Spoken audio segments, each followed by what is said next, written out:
Hello students, सो आज हम class 9 के chapter 4 linear equation in two variables के फर्स्ट एक्सरसाइज 4.1 डिस्कस करेंगे। लेकिन एक्सरसाइज स्टार्ट करने से पहले देखो बच्चों कि चैप्टर का नेम क्या है, linear equation in two variables. So linear equation क्या है? इक्वेशन मीन्स क्या है? Something is equal to something, एक इक्वल साइन होगा, वही तो इक्वेशन है। 2x is equal to 3, 9y plus 5 is equal to 6, ये सब क्या है? इक्वेशन है। या मैंने लिखा 2x square plus 3y square is equal to 5, ये भी एक इक्वेशन है। ठीक है, अब यहाँ पे लीनियर इक्वेशन का मीनिंग क्या है? लीनियर मीन्स ये जो आपके वेरिएबल्स है एक्स वाई, जो अननोन होता है वही तो हमारे वेरिएबल्स है। सो वेरिएबल्स के पावर जो है वो 1 होगा। दैट मीन्स ये वाला सिंपल, ये जो 2x 2y यहाँ पे पावर नहीं है, दैट मीन्स 1 है। सो लीनियर मीन्स क्या है? ये जो पावर है वो 1 होगा। जैसे अगर मैं लिखूं 2x plus 3y is equal to 5, so ये क्या है? लीनियर इक्वेशन है। अब इन टू वेरिएबल्स, ये क्या टू वेरिएबल्स की इक्वेशन है? यस, यहाँ पे एक वेरिएबल x है एंड एक y है। दैट मीन्स ये इक्वेशन होता है आपका linear equation in two variable. इसका जनरल फॉर्म हम क्या लिख सकते हैं? ax plus by plus c is equal to 0। ax plus by plus c is equal to 0 plus c, that means ये 5 को अगर आप इधर लेकर आओगे सो वही तो होगा 2x plus 3y minus 5 is equal to 0। So ये होता है लीनियर इक्वेशन का तुम्हारे, ये linear equation in two variables, इसका जनरल फॉर्म। सो यहाँ पे दैट मीन्स आपको इसके साथ अगर आप कंपेयर करोगे, दैट मीन्स ए यहाँ पे 2 है, बी यहाँ पे 3 है, सी यहाँ पे माइनस 5 है। ओके, हम अब क्वेश्चन स्टार्ट करते हैं। सो फर्स्ट क्वेश्चन क्या है? देखो फर्स्ट क्वेश्चन मैं रीड कर रही हूँ, ये है आपका books, NCERT books. First question है the cost of a notebook is twice the cost of a pen. Okay, write a linear equation in two variables to represent this statement. Okay, so आपके पास statement क्या है? देखो statement आपको बता दिया है कुछ, अब उस स्टेटमेंट के हिसाब से स्टेटमेंट को यूज करके आपको एक linear equation in two variables आपको बनाना है। सो स्टेटमेंट क्या है? The cost of a notebook, एक नोटबुक आपके पास है, एक नोटबुक का जो कॉस्ट है is twice the cost of a pen. एक पेन आपके पास है, इसका जो कॉस्ट है ये इसका डबल है। ठीक है, ट्वाइस ऑफ पेन, पेन का जो कॉस्ट है नोटबुक का कॉस्ट इससे डबल है। बस ये स्टेटमेंट आपको दे दिया, आपको लीनियर इक्वेशन फॉर्म करना है टू वेरिएबल्स में। सो इस तरह के क्वेश्चन में फिर आपको क्या मान लेना है? पहले आपको कुछ लेट कर लेना है। आप लेट कर सकते हो कि let the cost of a pen, let the cost of a pen be x rupees, या आप मान सकते हो कि जो पेन का कॉस्ट है वो है आपका x रुपीज, इस तरह से हम लिखते हैं। ठीक है, x रुपीज। और जो the cost of a notebook, notebook का जो कॉस्ट है वो हम मान लेते हैं y रुपीज, ये मान सकते हैं। अब बाय द गिवन कंडीशन फिर क्या हो जाएगा? बाय द गिवन कंडीशन, जो कंडीशन बुक्स में दिया हुआ है उसके हिसाब से हम लिख सकते हैं कि जो नोटबुक का कॉस्ट y वो is equal to twice of x। Notebook का कॉस्ट है पेन के कॉस्ट के double, y is equal to twice of x।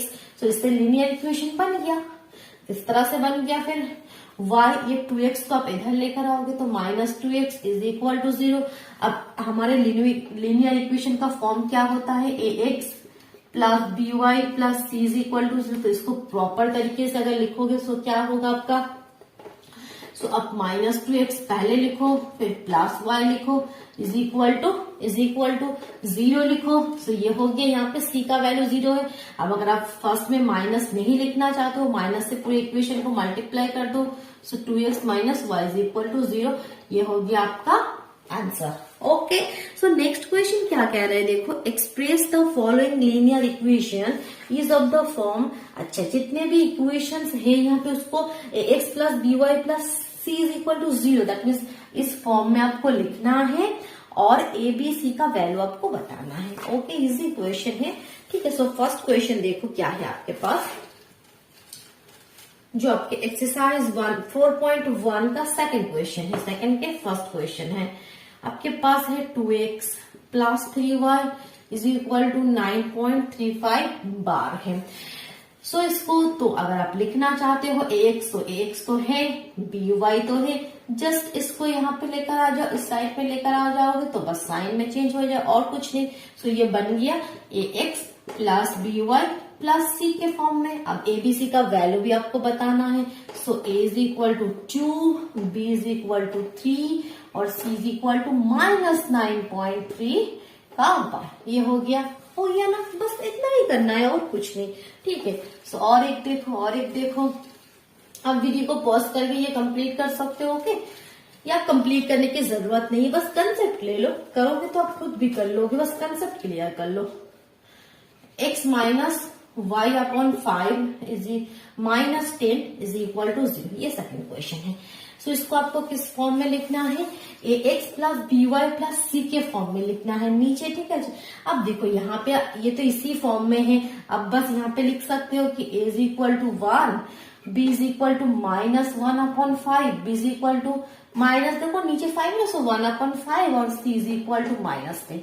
अगर ये लिख के आप छोड़ दोगे तब भी आपका आंसर सही है। अगर आप चाहोगे कि ये जो डिनोमिनेटर है उसको हटाना चाहोगे, इस तरह के जब भी आपके पास सिचुएशन आएगा कि डिनोमिनेटर अगर आप हटाना चाह रहे हो तो पूरे इक्वेशन को अब 5 से मल्टीप्लाई कर दो, जो डिनोमिनेटर में होगा उससे मल्टीप्लाई कर दो। मल्टीप्लाई करने से फायदा क्या होता है, अब पूरे इक्वेशन को मल्टीप्लाई करोगे दैट मीन्स हर एक टर्म के साथ मल्टीप्लाई होगा। सो ये 5x हो जाएगा, ये 5y/5 हो गया, ये -10 इंटू 5 हो गया, दैट मीन्स 5 इंटू 10 हो गया, ये 0 के साथ 5 मल्टीप्लाई करोगे 0 हो गया। इससे हमारा बेनिफिट क्या हुआ, ये 5 कट जाएगा और कुछ नहीं। सो ये हो जाएगा 5x minus y minus 50 is equal to 0। So इस हिसाब से आपका a हो गया आपका 5, b हो गया -1 और c हो गया -50। ये भी आपका करेक्ट आंसर है। आप कोई भी एक कर सकते हो। देखो इसी तरह से बहुत सारे क्वेश्चन है, हर एक क्वेश्चन में नहीं कर रही हूँ, एकदम मैं 4th वाला क्वेश्चन आपको बोल रही हूँ। देखो बाकी क्वेश्चन आप ट्राई करोगे, ठीक है। कंफ्यूजन होगा कमेंट बॉक्स में जरूर बताना। 4th क्वेश्चन आपके पास है x is equal to 3y। So इसको इस फॉर्म में लिखना है, ax plus by plus c के फॉर्म में लिखना है। सो यहाँ पे x तो पहले से ही है, ये इधर लेकर आ जाओ। अब ओके इज इक्वल टू 0। अब यहाँ पे सो फिर आपको अगर पूरी इसी तरह से लिखना है, सो आप a इस तरह से लिख दो, ये c का वैल्यू कुछ नहीं है 0 लिख दो, दैट मीन c 0 है, तभी तो यहाँ पे c नहीं है। तो यहाँ से अब क्लियर हो गया कि a का वैल्यू 1, b का वैल्यू -3 और c का वैल्यू 0, ठीक है, c का वैल्यू 0। इस तरह से बाकी क्वेश्चन एकदम लास्ट क्वेश्चन में अब कर रही हूँ। लास्ट है आपका 8th क्वेश्चन। हर एक क्वेश्चन इजी यहाँ पे है, कुछ नहीं, बस बेसिक कंसेप्ट देने के लिए एक्सरसाइज है। इस एक्सरसाइज में ऐसा कुछ भी नहीं है। सो इसको अगर आप लिखोगे, सो देखो, सो पहले आपको x वाला टर्म होता है ना, सो आप पहले पूरे इक्वेशन को घुमा लो। हम ये कर सकते हैं, ठीक है। अगर पूरे इक्वेशन को हम टर्न कर देते, दैट मीन्स पूरा right hand side left hand side पे अगर लेकर आते हैं और पूरा right hand side left hand side जब हम लेकर जाते, दैट मीन्स ये राइट हैंड साइड अगर हम पूरे चीज को लेफ्ट हैंड साइड में लेकर आ रहे हैं और पूरे लेफ्ट हैंड साइड को हम राइट हैंड साइड पे लेकर जा रहे हैं, तब माइनस में साइन में जो भी साइन होगा उसमें कोई चेंजेस नहीं होगा, ठीक है। सो दैट मीन्स अगर कोई एक टर्म को आप इधर लेकर आ रहे हो तो वो माइनस हो जाएगा, अगर पूरी चीज को आप टर्न करो तो कोई आपका फर्क नहीं होगा। सो 2x इज इक्वल टू 5 लिख लिया। अब बस अब क्या करोगे, 2x ये 5 को इधर लेकर आ जाओ is equal to 0। That means इसको प्रॉपर इस तरीके से अगर लिखना चाहते हो, दैट मीन्स यहाँ पे y वाला टर्म नहीं है, देख रहे हो, दैट मीन्स y का जो कोफिशियंट है वो 0 है। That means 2x plus 0 into y, तभी तो y नहीं है। -5 is equal to 0, that means a का वैल्यू 2, b का वैल्यू 0, c का वैल्यू -5। ओके, चलो नेक्स्ट वीडियो में हम एक्सरसाइज 4.2 डिस्कस करेंगे। Okay, thank you.